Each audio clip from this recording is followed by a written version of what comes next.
மக்கள் என்ன மனநிலையில் இருக்கிறது என்பதை தெரிந்து கொள்ளாமல் தான் நீங்கள் முடிவெடுத்தீர்களா? இல்லை, அப்படியெல்லாம் ஒன்றுமில்லை. தேர்தல்னு வந்துட்டா அதில் நீங்கள் வின்னோ லூஸை பார்க்க வேணும். அதுக்கு ஃபேஸ் பண்ணணும். மக்கள் விரும்புகிறதே தான். நீங்கள் லூஸ் பண்ணேன்னு சொல்லி உங்களுக்கு ஒரு மறுவாதையும் குறைய போகிறது இல்லை. மக்கள் உங்களை பார்க்குற விதமும் மக்கள் உங்களை பார்க்குற மாதிரியும் தெரியும். உங்களோட வாய்ஸ் வந்து என்றைக்கும் தேவை. அந்த வாய்ஸ் தொடர்ந்து மிதிக்கும். அதில் வெற்றி தோல்வி ரெண்டாவது விஷயம். மக்களுக்கு அதை செலக்ட் பண்ணிக்கொள்ள தெரியாமல் போனால் அது எங்களுக்கு ஒன்றும் செய்யலை இருப்பான். அது மக்களோட தலைவீதி. இல்லை, மக்கள் எதிர்பார்ப்பதில் என்ன தவறு இருக்கிறது? இந்த நாட்டில் ஊழல் மலிந்திருக்கிறது, மோசடிகள் மலிந்திருக்கிறது, பல நபர்கள் கொலை செய்யப்பட்டிருக்கிறார்கள், கடத்தப்பட்டிருக்கிறார்கள். மக்களுடைய உளவு பிரச்சனைக்கும் இந்த திருட்டு கும்பல், ஊழல் மோசடிக்காரர்களுடைய செயற்பாடுகள் காரணம் என்பதை மக்கள் புரிந்து வைத்துத்தானே தேர்தல் வாக்களித்திருக்கிறார்கள். நீங்கள் அப்படி சொல்கிறீங்கன்னா மக்களுக்கு ஹிஸ்ட்ரி தெரியாமல் இருக்கணும். நீங்கள் சொன்ன 6 விடயமும் இருக்கிறார்கள் தான் இப்போ வந்திருக்கான். ஊழல் மோசடி சம்பந்தம் அந்த காலத்தில் எல்லாம் செஞ்சதுதானே. அந்த காலத்தில் எந்த பேங்க் உடைக்கல, இல்லை ஒரு காலம் எந்த கடையை உடைக்கல, எந்த கடையை மூடலை, எங்கே களவாண்டல, எங்கே ஆட்கள் சுட்டு போடலை, எங்கே ஆட்களை கொத்தி போடலை, எல்லாமே நடந்துச்சு. ஸோ அதனால எல்லா மீட்டிங்லேயும் நான் சொன்ன ஒன்று என்ன, இப்போ உள்ள யூத், அது கேர்ள்ஸ் ஆகிக்கணும் பாய்ஸ் ஆகிக்கணும், இவங்களுக்கு ஹிஸ்ட்ரி தெரியாமல் இருக்குது. ஹிஸ்ட்ரி தெரியாதனால தான் கண்ணை மூடிக்கொண்டு இப்படி வாக்களித்தாங்க. அதில் எந்த பிரச்சனையும் இல்லை. நாங்கள் அதை பற்றி கவலைப்படவே அவசியமே இல்லை. Let them vote. ஏன்னு கேட்டால் எல்லாத்துலேயும் ஒரு எக்ஸ்பீரியன்ஸ் தானே. இப்போ கோட்டாவை கொடுத்தாங்க என்னத்துக்கு? ரோட்டில் மரம் நாட்டுறாரு, ரோட்டில் புல் பிடுங்குறாரு, ரைட்டா, கொழும்பை பசந்தாக்கினார்னு சொல்லி ஒரு க்ரெடிபிலிட்டி அங்கே தான் வந்துச்சு. Gota is never been a successful leader. எப்பயுமே ஆர்மியிலேருந்து ஓடி போனவர் தான் கோட்டாபய ராஜபக்சே. அப்போ அன்றைக்கு ஆர்மியிலேருந்து எல்டிடிக்கு பயத்தில் ஓடி போன தலைவர் வந்து இன்றைக்கு வெட்டினார். என்னம்மா வெட்டு, ரைட்டா? அப்போ அவரை நீங்கள் நினச்சி பார்த்தா இந்த மக்கள் வந்து அதுதானே பார்க்குறீங்க. இந்த புல் நாட்டுறது நாட்டுக்கு என்ன செய்யணும்? கடைசியில் என்ன ஆகி 2 வருஷம் போகல இந்த நாடே அறகலைக்கு பேத்து கோல் ஃபேஸில் ஆட்கள் நின்று ஜனாதிபதி ஒரு ஆள் பேகை தூக்கிண்டு அண்டர் கிரவுண்டால் பேத்து கப்பலில் ஏறி போகிற லெவலுக்கு நாங்கள் பார்க்குறோம். அப்போ இதுதான் வரலாறு. அப்போ அந்த 69க்கு அப்படின்னா 68க்கு என்ன நடக்கும்? Wait and see. அதனால் நாங்கள் அவசரப்பட வேண்டிய அவசியம் இல்லை. அவங்களுக்கு மக்கள் ஆணையை கொடுத்துருக்கிறாங்க. அவங்க எப்படி செய்ய போகிறாங்கன்றதை இப்போ எங்களுக்கு கமிட் பண்ணிடலாம். வெயிட் அண்ட் சீன்றே இதுதான். அதனால் நாங்கள் பார்ப்போம்.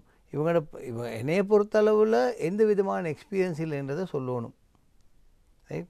மக்கள் வந்து எந்த ஒரு விஷயத்துலையும் நாங்கள் ஒரு விஷயத்தை போகிறோம், நாங்கள் ஒரு டாக்டரை தேடி போகிறோம்னு சொல்லுங்களேன், நாங்கள் எந்த டாக்டரை பார்ப்போம்?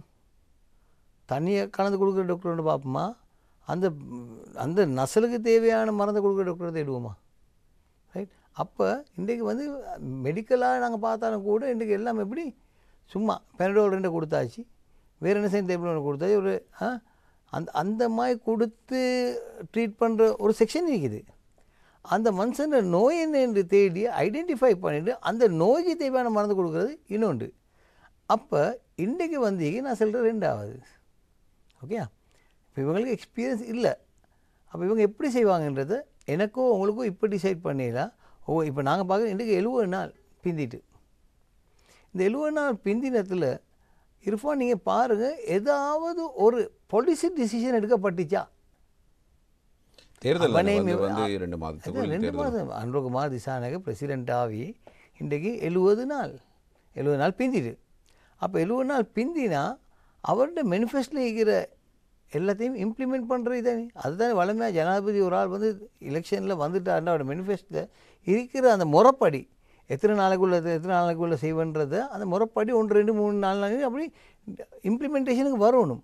ஆனால் இந்த 70 நாளைக்குள்ளே ஒரு இம்ப்ளிமெண்டேஷன் இன்ன வரைக்கும் நடக்கலை. நடக்கிறதுக்கு அதுக்கு தேவையான சல்லியும் இல்லை. ரைட்? இப்போ ரணில் விக்ரமசிங்க சேர்த்து வச்சு போன சல்லி தான் இருக்குது, இவங்களை மேனேஜ் பண்ணி போகும். அப்போ அதுக்கு உங்களுக்கு எக்ஸ்ட்ரா வருமானம் ஒன்று. இப்போ ரணில் விக்ரமசிங்கே சொல்கிறாரு வெரி கிளியராக, இந்த அனுரகுமார் திசாநாயக்க கொடுத்திருக்க ப்ராமிசஸை இம்ப்ளிமெண்ட் பண்ணுறதா இருந்தால் யூ நீட் 2500 பில்லியன். அப்போ 2500 பில்லியன் நீங்கள் செலவழிக்கிறதுக்கு அட்லீஸ்ட் 3000 பில்லியன் உங்களோட இன்கம்மாக இருக்கணுமே. இந்த நாடு பேங்க்ரப்சி போமே வருவா. அப்போ அப்படி ஒரு நிலைமைக்கு இந்த நாடு வந்துடுமா என்ற ஒரு கொஸ்டின் மார்க் இருக்கீங்க. எங்களுக்கு எல்லாத்தையும் விட தேவை என்னென்னா இந்த நாடு ரன் ஆகிக்கொண்டு இருக்கணும். இம்ப்ளிமெண்ட் பண்ணால் தானே செலவு வரும். இல்லை, அதுதான் சொல்கிறேனே, இம்ப்ளிமெண்ட் நாடு ரன்னா தானே. இன்னும் மக்களுக்கு சரியான விருப்பம் போய் சொல்கிறோம்ல. இப்போ ரணில் விக்ரமசிங்க வந்து எத்தனைக்கும் சொல்லிட்டார், இந்த நாட்டை எடுக்கிறதுக்குன்னா 2048 தான் அவரோட டார்கெட். அவர் இப்பாரோ இல்லையோ, பட் அவர்கிட்ட அந்த ப்ரோக்ராம் ஆஃப் ஒர்க் என்னன்னு சொன்னால் 2048 ஆகும் இந்த நாட்டு ஸ்டேபிள் சிச்சுவேஷனுக்கு வரத்துக்கு. அப்போ அது உண்மை. அதை பார்த்தவன் அடே மேட்டு ஒன்று அத்தனை செட்டு இவருக்கு 2040 இவர் ஈக்கியா போகிறார் 2030 செட்டு தான், அதுதான் உண்மை. அப்போ அதுக்கு கொடுத்த சொல்யூஷன் எப்படின்னா, நீங்கள் சேஞ்சை பண்ணுங்கள், நாங்கள் செய்கிறோம். அப்போ சேஞ்சை கண்ண முடியும்னு பண்ணிட்டாங்க. சேஞ்சை கண்ண முடியும்னு பண்ணினவங்களுக்கு அந்த ரிசல்ட்ஸ் விலங்க ஸ்டார்ட் பண்ணி இப்போ ஆல்ரெடி ஸ்டார்டட்.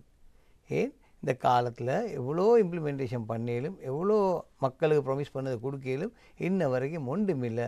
ரணில் என்னத்தை செஞ்சு வச்சாரோ, ரணில் அந்த வெள்பாலத்தில் ஏறி அன்றுகுமார் திசானுக்கு 60 வயசு தூரம் வந்து நின்று பார்த்து கொண்டிருக்காரு. முன்னுக்கு போகிறதா பின்னுக்கு போகிறதா என்ன, இதுதான் உண்மை. இருப்பான் வரவு செலவு திட்டம் ஒன்றை முன்வைக்க இருக்கிறார்கள் மார்ச் மாதம் அளவில். வைக்கும். அப்போது அரசு ஊழியர்கள் உள்ளிட்ட அனைத்து தரப்பிலும் சம்பளம் அதிகரிப்பு உள்ளிட்ட பல விடயங்கள் வர இருக்கு. ரணில் கொடுக்க போகல, கொடுக்கும் போது எல்லா இடத்துலையும் ப்ரொடெஸ்ட் பண்ண யார்? ஜேவிபி தானே ஆக கூட ப்ரொடெஸ்ட் நடந்துச்சு. எல்லா ட்ரேட் யூனியனையும் இறக்கினாங்க. இறக்கி அவங்க வெத்திரத்தோடு என்ன ஸ்டேட்மெண்ட் வந்துச்சு, நாங்கள் உடனடியாக எங்களோட ட்ரேட் யூனியன் எல்லாத்தையும் டிசால்வ் பண்ண போகிறோம். ஏன் டிசால்வ் பண்ண போகிறீங்க? எங்களோட கவர்மெண்ட்டுக்குள்ளே எந்த விதமான ப்ரொடெஸ்ட்டும் நடக்கக்கூடாது. அப்போ நீங்களே ப்ரொடெஸ்ட் பண்ணி போட்டு உங்களோட கவர்மெண்ட் வந்தால் ப்ரொடெஸ்ட் நடக்கக்கூடாதுன்னு சொல்கிறீங்க.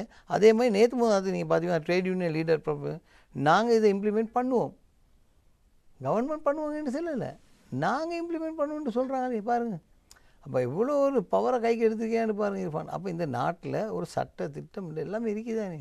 அப்போ அதுக்குள்ளே தானே அந்த ஸ்கோப் தானே. அதுக்கு பார்க்க மோஸ்ட் இம்பார்ட்டன்ட் தான் பார்லிமெண்ட்டால் வரணும். அப்போ பார்லிமெண்ட்டில் டிசிஷன் எடுக்கிறதுக்கு உங்களுக்கு மெஜாரிட்டி இருக்கு. இல்லை, பாராளுமன்றத்தில் பெரும்பான்மை இருக்கிறது. இருந்தாலும் ஏற்கனவே திட்டமிடப்பட்டு ஒரு IMF உடன்படிக்கையில் கைச்சாத்திடப்பட்டதற்கு பிறகு அதிலிருந்து ஒரேடியாக வெளியே வர முடியாத ஒரு சூழ்நிலை இருக்கிறது. வருவதாக இருந்தால் வேறு வருமான வழிகளை காட்ட வேண்டும். இல்லை, அதுதான் நேரத்தோடு சொல்லிக்கணும், மக்கள் ஏமாற்றக்கூடாது சொல்லியிருக்கணும். IMF சைன் பண்ணிக்காரு, இதை நாங்கள் மாற்றுவோம்னு சொன்னால் என்ன அர்த்தம் இருப்பான்? அது அப்படியே மாற்றணும். அப்போ அது மக்களுக்கு விரோதமான ஒரு செயலை ரணில் செஞ்சுருந்தாருன்னா, நீங்கள் மக்களுக்கு ப்ராமிஸ் பண்ணிங்க நாங்கள் மாற்றுவோம்னு சஜித் பிரேமதாஸ் சொல்லுவார்னா நாங்கள் ரீநெகோஷியேட் பண்ணுவோம்னு சொல்லி இது ரெண்டும் நடக்கலையே. ஏண்ட பாயிண்ட் அவ்வளோதான். அப்போ இங்கே 2 பேரும் மக்களையே மாற்றிருக்கிறீங்க. சஜித் இன்னும் அதை பற்றி பேசிக்கொண்டு இருக்கிறார். இல்லை, இன்னமும் பேசுவாருன்னு அவருக்கு அது மட்டும்தான் இருக்குது சப்ஜெக்ட்டுக்கு. அவருக்கு அதுக்கு அங்கே போகிறதுக்கு சப்ஜெக்ட் இல்லை. அப்படி சப்ஜெக்ட் இருந்திருந்தால் அவருக்கு இதுக்கு பார்க்க மெஜாரிட்டியோட கூட வந்து அவருக்கு ஒப்போசிஷன் தனியாக போகிற மாதிரி இருந்திக்கும் தானே. இன்றைக்கி அது இல்லை தானே. நம்பர் ஆஃப் சீட்ஸ் அவர் எடுத்ததும் இப்போ எடுத்துக்கிறதும் பார்த்தீங்கன்னா போன தரக்காக பார்க்க இந்த தரக்காக குறவு தானே. எடுத்த எம்பிமாரோட ஓட்டை பார்த்தாலும் கூட எல்லாம் ஆஃப் டு ஆஃப் தான் வந்து. இப்போ கண்டியில் வராங்க. இப்போ லக்ஷ்மண் கிரியாலில் மயால் கண்டெஸ்ட் பண்ணால் மவளை போடும் 16,000 மவள் வாரா. அப்போ அதே கண்டி டிஸ்ட்ரிக்டை நான் வெத்துறேன் 57,000. ரைட்டா, மாகாண சபையை நான் வெத்துறேன் 57,000. அப்போ அந்த 57,000 வாக்கு வங்கி எங்கே போச்சு? அப்போ அங்கே வந்த வாக்குக்குள்ளே தானே இருப்பான வாரு. இப்போ கொழும்பில் கூட அந்த சினோரு பர்சன்டேஜில் எங்களுக்கு 5% கிடைக்காமல் போச்சு. அந்த 5% எங்களுக்கு அச்சீவ் பண்ணியிருந்தோம்னா டெஃபினெட்லி ஒரு சீட் வந்து தானே இருக்கும்.